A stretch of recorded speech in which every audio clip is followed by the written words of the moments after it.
አንድ ኑ የሚባለው ነገር ሰው አልገባውም። አንድነት ሲባል ምን አይነት አንድነት ብሎ እንኳን አልጠየቅም። ምክንያቱም ህዝቡ አማራ አንድ ነው፣ በዓላማ አንድ ነው። የህልውና ትግል አለብኝ ብሎ ጎንደሬውም፣ ጎጃሜውም፣ ሸዋውም እዛ ወሎ ያሉትም በሙሉ ተነስተዋል። ስለዚህ በሀሳብ ዓላማ አንድ ከሆንክ አንድ ነህ ማለት ነው።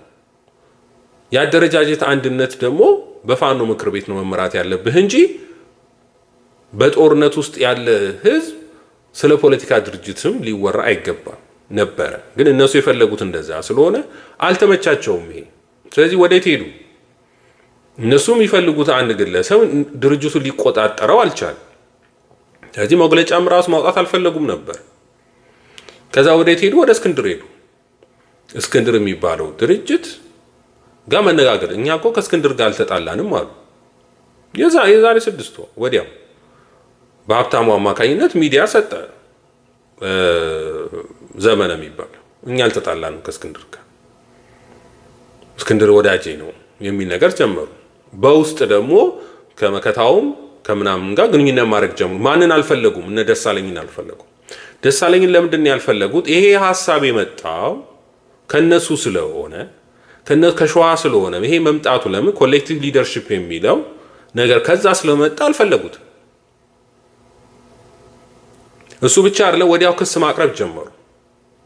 ቅድም ስለ ኦርቶዶክሱ ማነሳው የነበረው እሱ ነው አንደኛው። ወዲያው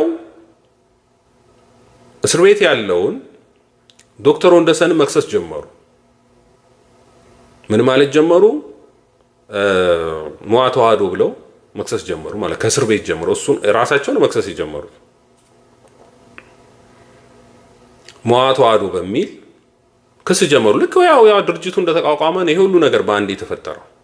እሱ ብቻ አይደለም፣ በሞዓ ተዋህዶ ውስጥ የነበሩ ኦርቶዶክሳውያን ወይም ሰዎችን ወይም ግለሰቦችን ለመምታት ኦርቶዶክስን ለመነጠል አንደኛው ዓላማ እሱ ስለነበር ማለት ነው። ምክንያቱም ኦርቶዶክስ ሲባል ኦርቶዶክስ የሆነ ሰው ነው ጽንፈኛ የሚሉት። ኦርቶዶክስ ያልሆነውን ሌላ እምነት ወይም ፕሮቴስታንት ነው ጽንፈኛ አይደለም ለነሱ። ጽንፈኛ የሚሉት ኦርቶዶክስ፣ ምክንያቱም ኦርቶዶክስ ናቸው። ለዛው ለአማራ ማንነት ከአማራ ከኦርቶዶክስ የተለየ ማንነት የለውም፣ ባህል የለውም፣ ታሪክ የለውም። ስለዚህ ለአማራ ኃይል የምትሆነው መንፈሳዊ ጉልበት የምትሆነው እውነትም የፋኖ ትግልም አማራ ሊያሰኝ የሚችለው ይሄ እምነት ስለሆነ ያን እምነት መነጠል አለብን ነው ከትግሉ። እምነቱ ከትግሉ ከተነጠለ የሚዋጋ ኃይል አይኖርም። ለማን ብሎ ይዋጋል? የማደርገውስ ትክክል ነው ብሎ ያስባሉ ወይ? ጽድቅ የሆነኛል ብሎ በሞት ለማን ነው ሞቶ ብሎ ያስባሉ ወይ ነው። ዳዊትን ይዞ መስቀሉን ይዞ ሲሄድ እኮ በሞትም ጽድቅ ነው ብሎ እኮ ነው። ይሄ ከአባቶቹ መሰረት ያደረገ ነው። ስለዚህ ከአባቶቹ መሰረትነት ከህዝባዊ መሰረትነት የፋኖን ትግል ለመነጠል ያደረጉት ጥረት ነው። ስለዚህ ሸዋው በአንደኛ በዚህ በሃይማኖተኛና በጽንፈኝነቱ ተከሷል፣ ከሰውታል። እነ የከሰሱት የጎጃም የነበሩት እነ ማሬ ናቸው። እና አስረስ ማሬ የሚባለው ግለሰብ በግልጽ ወጥቶ የተናገረው ነው። ጽሁፎች አዘጋጅተው ከኦርቶዶክስ ሃይማኖት መለየት አለብን ትግሉን የሚል እዛው ጎንጃም ላሉ ሰዎች ሲያደርጉ ነበር። ግን እዛ ተቃውሞ ተገጥሟቸዋል። ዋናው ተዋጊ የነበረው የጎጃሙም ኃይል በዘመነና በቡድኖቹ ላይ ጥያቄ አንስቷል። እነ ዘመነ መጀመሪያውን ወደዚህ ሲመጡ ዘመነና እስክንድር ያወቁባቸው እዛ የነበሩት የጎጃም ሰዎች ናቸው። እነ ዝናሙን ያወቁት ስላወቁባቸው መግለጫ አውጥተውባቸዋል። እስክንድርና ዘመነ እያደረጉ ያሉት ስለ ፖለቲካ ድርጅት ነው እያወሩ ያሉት። ይህን ትግል የሚያዳክም የአርበኛውን አንድ ሆኖ ህዝቡ እንዳይነሳ እያደረጉት ነው ያሉት። ስለዚህ እነዚህ ሰዎች ከኛ ጋር አንድ አይደሉም ብለው የጎጃም ያለ ፋኖ መግለጫ አውጥቶባቸው ነበር እነ ዝናቡ። ስለዚህ ማን ነው መልሰው ይሄ የብአዴን ጋር ሲሰሩ የነበሩ ነጋዴዎች አሁን በጦርነቱ ጥቅማችን አጣን ያሉት የህወሓት ሰዎችም አሉ ባህር ዳር ውስጥ በጣም ብዙ በኢንቨስትመንት ስብ የገቡ ማለት ነው። እነዚህ ሰዎች ተረባርበው ቶሎ ብለው ዘመነ ወደዛ ስልጣን እንዲመጣ አረጉት። የዝናቡ ትልቁ ስህተት ያደረገው አሁንም ድርጅታችን ክፍት ነው፣ ዘመነ ቢመጣ እንቀበለዋለን የሚል ይችን ቃል ተጠቅሞ ገባና መሪ ነኝ ብሎ ተቀመጠ። ያ ላይ ነው ችግር የተፈጠረው እንጂ አሁንም ቢሆን ጎጃም ውስጥ ያለው ፋኖ የዘመንን ማንነት በደንብ አውቆ የሚያውቅ ስለሆነ ከሌላው የተለየ ብአዴን መሆኑን ስለሚያውቁ አሁንም አይፈልጉትም። እሱ ምንድነው ወዲያው የብአዴን ሰዎች ወታደሮችን ነው ይዞ የገባው ፋኖ ብሎ የገባው። ይሄ ግልጽ ነው። ምክንያቱም እሱ እስር ቤት በነበር ከእስር ቤት ሲወጣ መንገድ ተዘግቶ ፋኖ ነን የሚሉ ሰው የፋኖ ዩኒፎርም ለብሰው እሱን ተከትለው ነው የወጡት። ከነ አጃቢዎቹ ነው የወጣው። ያ በሚሆንበት ሰዓት ጎጃም ውስጥ ያሉት ፋኖች እዛ ባህር ዳር አልነበሩ። ማን ነው አጅቦት የወጣው? ማንን ነው ይዞ የወጣው? ይሄን መጠየቅ ነው። ይሄ በጣም ቀላል ነገር ነው። ስለዚህ ዋናው ነገር የግንቦት ሰባት ሰዎችም ሆኑ የብአዴን ሰዎች የህወሓት ሰዎች በሙሉ ይሄን ድርጅት ተመሰረተልን ብለው ዋ ቢሉም ቢጮሁም ለነሱ ግን ምንም የሚሰጠው ነገር የለም። ሁለት አካል ናቸው። አንድ የምዕራቡ ኃይል ነው ተጽዕኖ እያሳደረ ያለው፣ ሁለት የብልጽግና ሰዎች ናቸው። የህወሓት ሰዎች ከዛ ትርፍራፊ የሚያገኙት ነገር ወልቃይትን ነው፣ ሌላ ነገር የለም። ከቻሉ አሁንም የሚለው ከቻሉ ነው። ምክንያቱም የአማራ ትግል ህዝባዊ ትግል ነው። ይሄ ከህዝብ የተነጠለ ትግል ነው፣ ድርጅት ነው። ከጎጃምም አይደለም፣ ከጎንደርም አይደለም፣ ከወሎም አይደለም። ለራሱ የተፈጠረ በህወሓቶችና በግንቦት ሰባቶች የሚደገፍ ግማሹ ደግሞ በብአዴን የሚደገፍ በብልጽግና ሀብታሞች የሚደገፍ ድርጅት ነው። ሌላ ምንም ነገር የለውም። ለዚህ ነው አሁንም ለዚህ መፍትሄ የሚሆነው የአማራ ህዝብ የህልውና ትግል አለበት። ያን ብሎ የገባ አርበኛ አለ። እነዚህን ሰዎች ማወቅ አለበት። ሁለቱ ሾኮች መነቀል አለባቸው የተባሉት እነዚህ ናቸው። አሁን በጣም ተመቻችተው ራሳቸውን አስቀምጠዋል። ስለዚህ እውነተኛ ፋኖች የሆኑ ጎንደር ላይ ያሉ ይህን ነገር መቀበል የለባቸውም። እነዚህ መሪ የሚባልም ነገር የለም፣ መኖርም የለበትም። አንቀበላችሁ ማለት ምክንያቱም እነዚህ መሪዎች አይደሉም። እውርም ቢመራው ተያይዞ ገደል ነው። አንደኛ ባህልህን የሚቃወሙ ናቸው፣ ታሪክህን የሚቃወሙ ናቸው፣ ሃይማኖትህን የሚቃወሙ ናቸው። እነዚህ ሰዎች እንዴት ብለህ ነው የምትደገው? ጸረ ኦርቶዶክሶች ናቸው። ገዳምህን እያስጠፉ ያሉ ናቸው። መነኮሳትን እያስገደሉ ናቸው። ካህናትን እያስገደሉ ያሉ ናቸው። እነዚህ ሰዎች እስክንድር ብትል ዘመነ ብትል በግልጽ በአደባባይ የተናገሩ ናቸው። የእነሱ ደጋፊዎችም ጋዜጠኞች፣ የብአዴን ጋዜጠኞች የሚባሉትም በግልጽ የተናገሩን ነው። ስለዚህ እነዚህ ከአማራ ማንነት ጋር የተነጠሉ ናቸው። ከአማራ ማንነት ጋር የተነጠሉ ናቸው። ስለዚህ እነዚህ የድርጅቱ መሪ ተደብቀው ነው ያሉት በሙሉ እና ጎጃም ላይ ያሉትም አርበኞች አሉ። ዘመንን አይፈልጉትም። ስለዚህ በውጭ ያሉ በወሬ ብቻ ያሉ ሰዎች ናቸው ድጋፍ የሚያደርጉላቸው። ገንዘብ ያፈሳሉ። ህወሓት ግንቦት ሰባቶች ገንዘብ ያፈሳሉ አላቸው። የውጭ ኃይሎች ገንዘብ አላቸው። ስለዚህ ይሄ ነው እየተደረገ ያለው ሀሳቡ። አሁንም ትንሽ ቆይተው የሚያመጡልን ነገር ወደ ድርድር ገብተናል፣ ተኩስ አቁም ስምምነት አድርጉ ነው የሚባሉት። በቃ አለቀ፣ ሌላ ነገር የለም። ተኩስ አቁም ስምምነት ይሄን ደግሞ ተቀብለውታል። ከዛ በኋላ የሚጠይቁት ምንድን ነው? እነሱ ጠይቁ የተባሉት ጠይቁና እንመልስላቸዋለን የተባሉት ራሱ ብልጽግናውን ጠይቁን፣ ይሄን ብላችሁ ጠይቁንና ከዛ ደግሞ እኛ እንደዚህ እንላለን ተብለው ነው። እና ምንድን ነው የሚሉት? መከላከያው ከአማራ ክልል ይውጣ ይሄን በጽሁፍም ብለውታል። ከአማራ ክልል ይውጣ ብለው ልክ እንደ ራሳቸው እንደጠየቁ አድርገው ግን ራሱ ብልጽግና ያስቀመጠውን ወይም ስትራቴጂ ይቀበላሉ ማለት ነው። ስለዚህ ይሄን በሚሉበት ሰዓት ብልጽግና ምን ብሎ ይመጣል? አይ እኔ ከመከላከያን አወጣለሁ ግን እናንተም ትጥቅ ፍቱ ይላል። ትጥቅ ፍቱና ለአካባቢው የጸጥታ አካል ትጥቃችሁን ያስረክቡ ይላል። እንግዲህ አደራዳሪዎቹ ማን ናቸው? አሜሪካኖች ናቸው፣ ምዕራባውያን ናቸው አደራዳሪዎቹ በመሀል ሆኑት። ስለዚህ ትጥቅ አንፈታም ማለት አይችሉም። የጠየቁት ምንድን ነው? መከላከያ ይውጣልን። መከላከያውን አወጣለሁ። መከላከያው የመጣው ህዝቡ እንዳይዘረፍ፣ ህዝቡ እንዳይገደል፣ ህዝቡን ለመጠበቅ ነው። እነሱ መከላከያውን የሚተካ የፖሊስ ኃይል ለሱ ብቻ ነው መሆን ያለበት። ስለዚህ መከላከያን አወጣለሁ፣ እናንተ ደግሞ ትጥቃችሁን ፍቱ ነው የሚለው። ይሄ ሌጅመንት ነው። በቃ ይሄ ትክክለኛ ነው።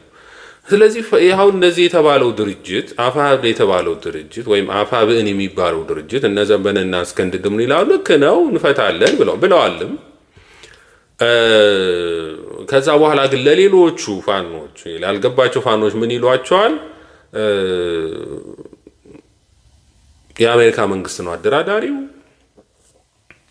ምንም ማድረግ አንችልም፣ ይኸው ይሄ ነገር ተሟልቶልናል፣ መከላከያ ይወጣል፣ መከላከያ እስከወጣ ድረስ ምን ያስፈልገናል? ትጥቃችንም ያስፈልገናል አይደለም ብሎ አሳምነው ትጥቅ ለማስፈታት ይሄዳሉ ማለት ነው።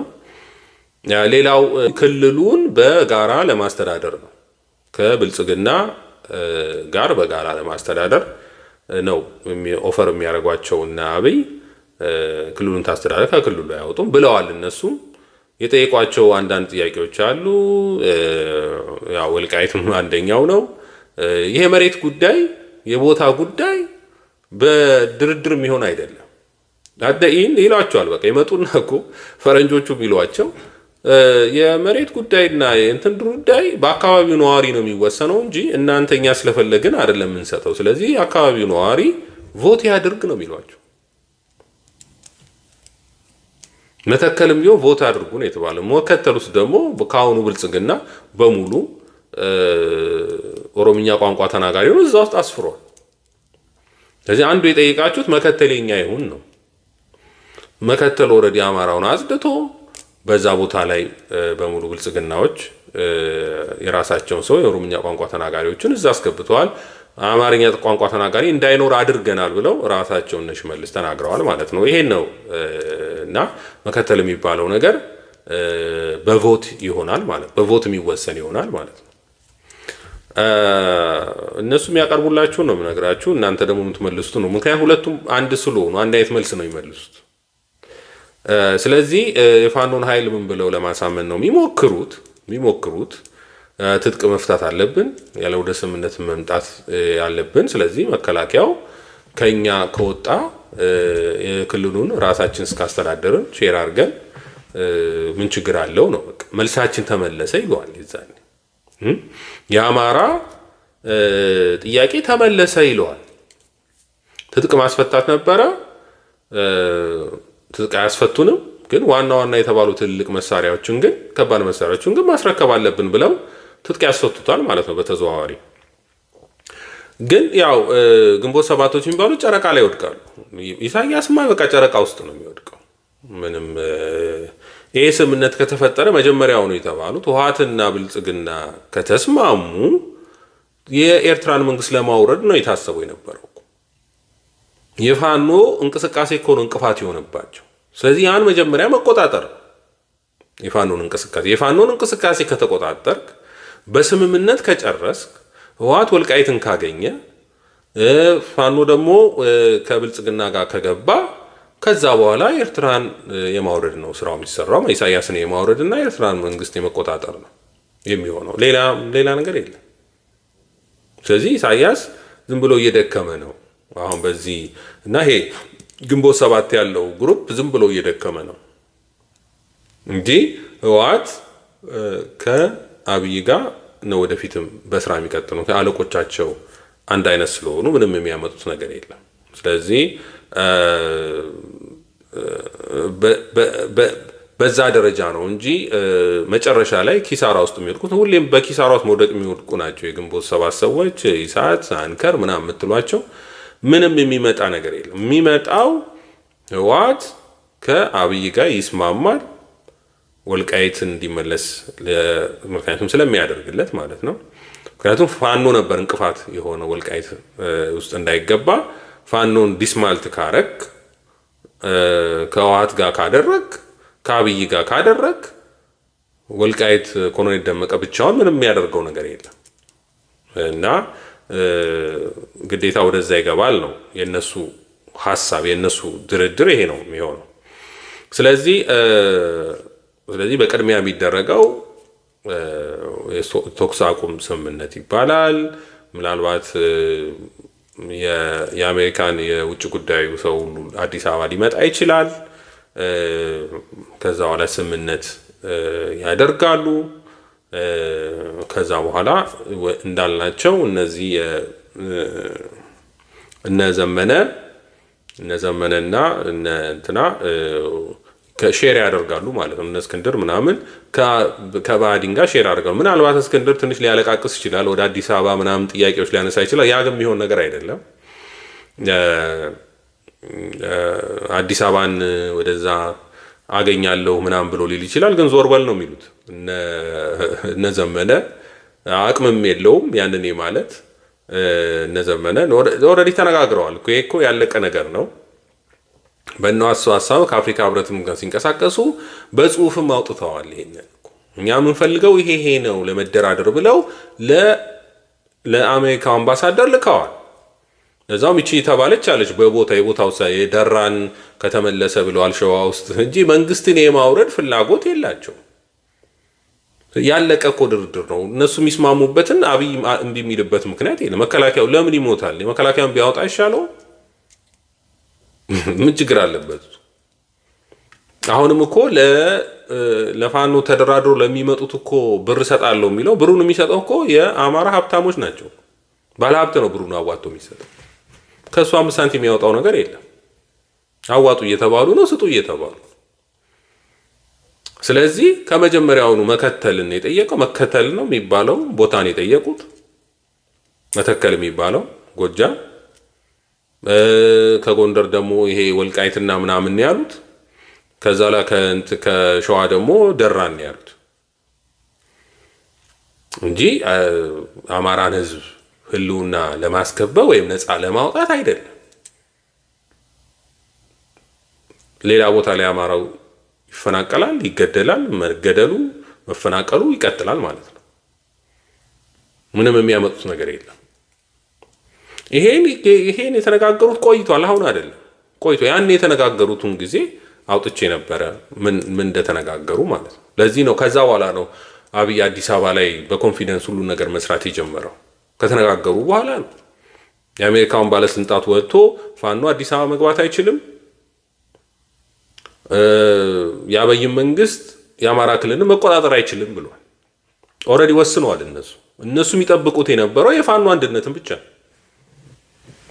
አንድነት የሚባለውን ድርጅት ነው የሚፈልጉት፣ ፌኩን ድርጅት ማለት ነው። ያ ድርጅት ከዛ ከተስማማ ለነሱ በቂ። ስለዚህ የተሰጣቸው ሚሽን የፋኖን ትግል መቆጣጠር ነው። ስለዚህ ከአሁን በኋላ እንግዲህ ይሄ እምቢ የሚላቸውን ኃይል ምን ያደርጉለታል? ከስሩ ከገቡ ማለት ምን ያደርጉለታል? አንደኛ በዚህ መሰረት ኦርቶዶክሳዊ የሆነውን ፋኖ ማጥራት ነው የመጀመሪያ ስራቸው የሚሆነው። እሱ ነው ኮንሰርቫቲቭ የሚባለው። እሱ ነው ምንድነው ጽንፈኛ የሚባለው። ኦርቶዶክሳዊ የሆነው ነው ጽንፈኛ የሚባለው፣ ኮንሰርቫቲቭ ነው የሚባለው እሱ። ስለዚህ እነዛ ፋኖችን ማጽዳት ነው የሚሆነው። ስለዚህ በአመራሩን በሙሉ ተቆጣጥረው እንደዛ ማለት ትጥቅ ማስፈታት ምናምን ኃይል የሚኖራቸው ያን ማድረግ ሲችሉ ነው። ያን ካላደረጉ ግን ይሄ የእነሱ ድርጅት ምንም ማለት አይደለም። ስለዚህ ምንድን ነው የፋኖ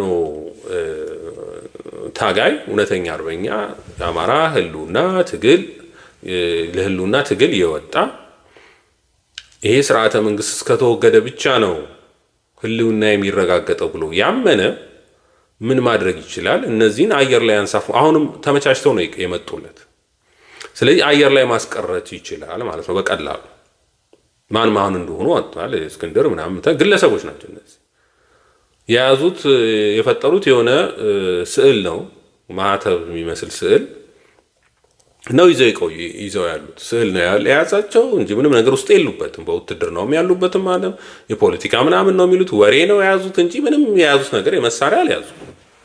ስለዚህ እነዚህን ሰዎች በቁጥጥር ስር ማዋል አለበት፣ ለመትረፍ ሲል ማለት ነው።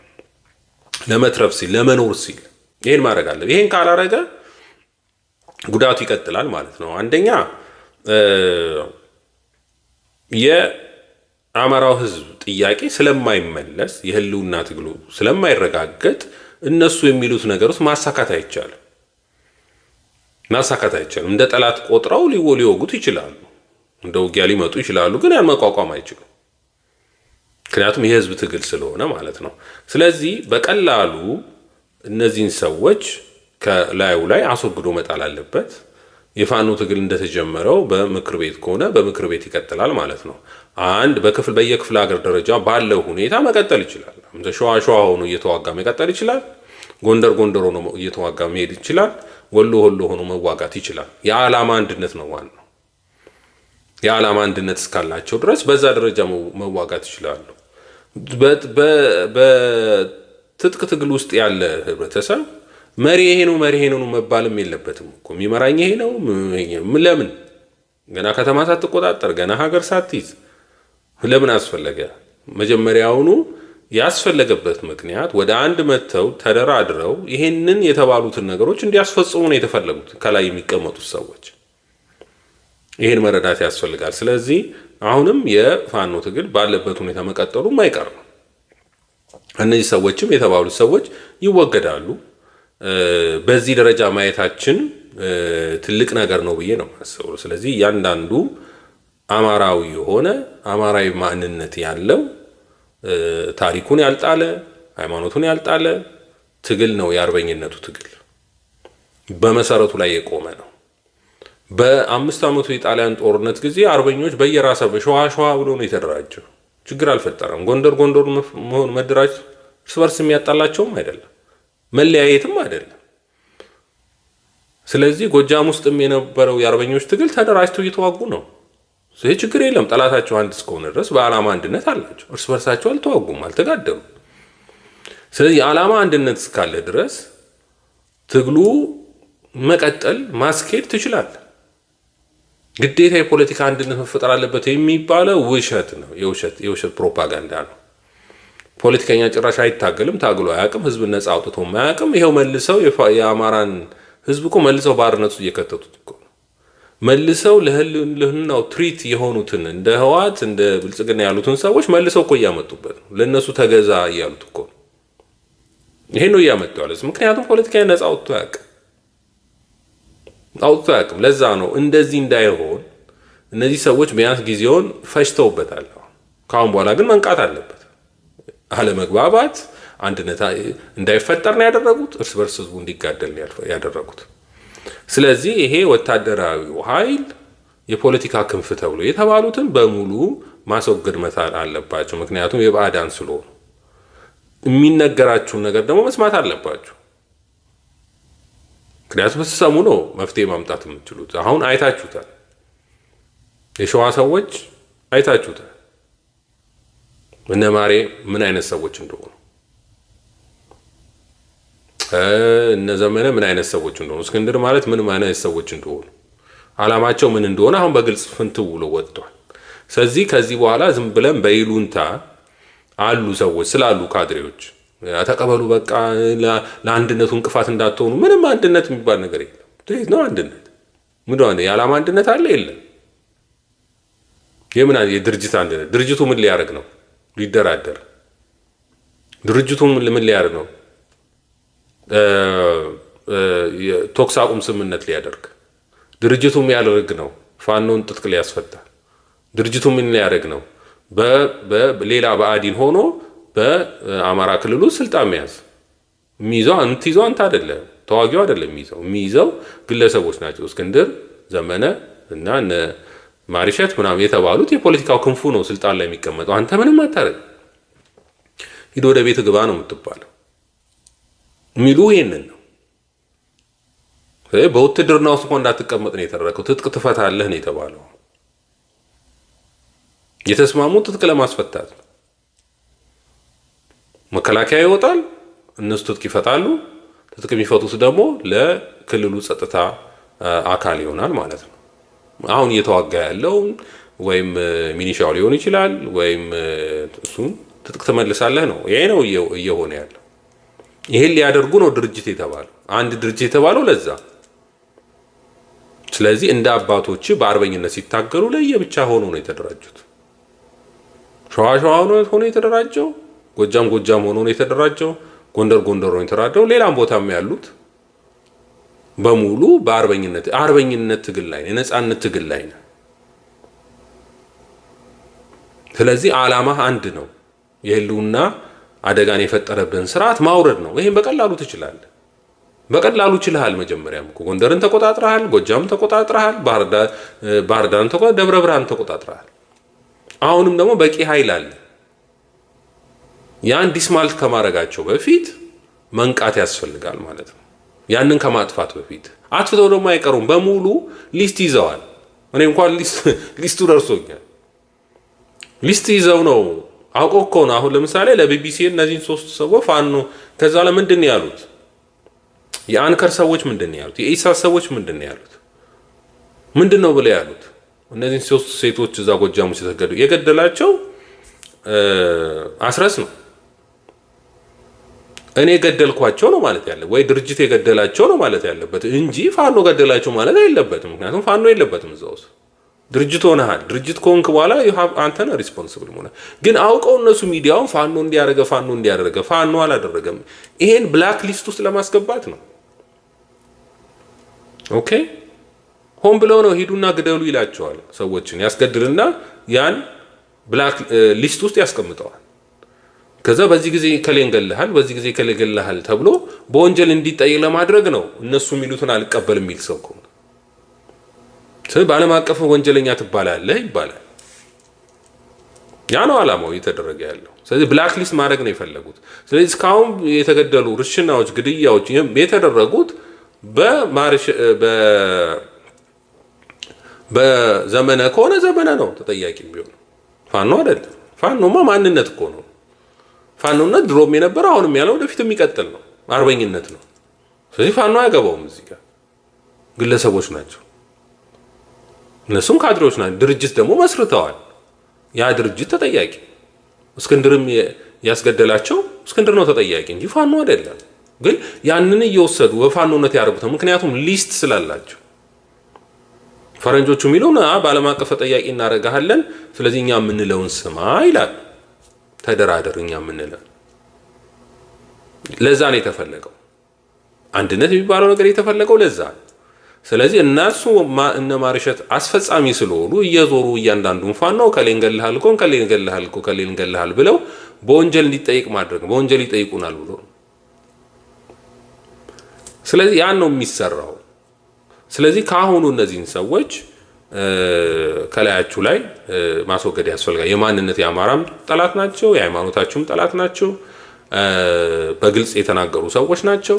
ስለዚህ አማራ ማንነትም ያላቸው ሰዎች አይደሉም። ስለዚህ ይሄ ድርጅት ነው ተብሎ የመጣው ከአማራ ትግል የተነጠለ ነው። ከአማራ ትግል የተለየ ነው። አማራ ትግሉ የህልውና አደጋ አለብኝ ብሎ የፈጠረብን ስርዓት ማስወገድ ነው። ከዛ በኋላ እነዛ ለህልውናው እነዛ ጄኖሳይድ የፈጸሙበት ድርጅቶች፣ ግለሰቦች በድርጅቶች የሚሆን ተጠያቂ እንዲሆኑ ማድረግ ነው። ፍትህ የሚያገኘው ማግኘት አለበት። ከነጻነት በኋላ ፍትህ ያስፈልጋል። ስለዚህ ያ ሁሉ የተበደለው፣ ያ ሁሉ መሬቱ የተቀማው፣ ያ ሁሉ የተረሸነው ፍትህ ማግኘት አለበት። በየትኛውም በኢትዮጵያ ውስጥ እንዳለ አማራ ሁሉ ፍትህ ማግኘት አለበት፣ የትም ቦታ ቢሆን። ስለዚህ ያን አያደርጉም። እነሱ ከአዲስ አበባ መመለስ ነው የምንፈልገው፣ ያ ነው አላማችን ብለው ለአሜሪካ አምባሳደር ጽፈዋል። ወደ አዲስ አበባ መግባትም አይደለም፣ መንግስትም ማውረድ አይደለም፣ መከላከያ ከክልሉ እንዲወጣ ነው የፈለገው። ይወጣል። ምን ችግር አለ? ባጀት ነው፣ ብር ማውጣት ወጪ ነው ትርፉ። ምን ያደርጋሉ? እዛ የምትፈልገው የብልጽግናን ሀሳብ እስከተቀበልክ ድረስ። ስለዚህ ምንም የሚሆን ነገር የለም። ስለዚህ ይሄ አሁን አዲስ የተባለው ድርጅት ለዛም ራሱን አጋልጦ በደንብ ያወጣበት ነው። አማራ ሁሉ እየተነጋገረበት ነው። የአማራ ኢንተሌክቹዋል ይሄን ነገር ተው ተብለዋል። ዋናው ከአፍሪካ ህብረት ጋር የተጀመረውን ድርድር ማስቀጠል ነው። በዛው የተስማሙት ተኩስ አቁም ስምምነት አለ። መንግስት መከላከያን ይዞ እንዲወጣ የሚለውን ጋር ተስማምተዋል። ፋኖ ደግሞ ትጥቅ ይፍታልኝ ያለውን መንግስት ተስማምተዋል ማለት ነው። እና ይሄ ነበረ ለዛሬ ያለን ዝግጅት። ስለተከታተላችሁን እናመሰግናለን። እንግዲህ አሁን የሚቀጥለው ደግሞ በሌላ አርዕስት ይዘን እንመጣለን። እስከዛው ሰላም ሁኑ።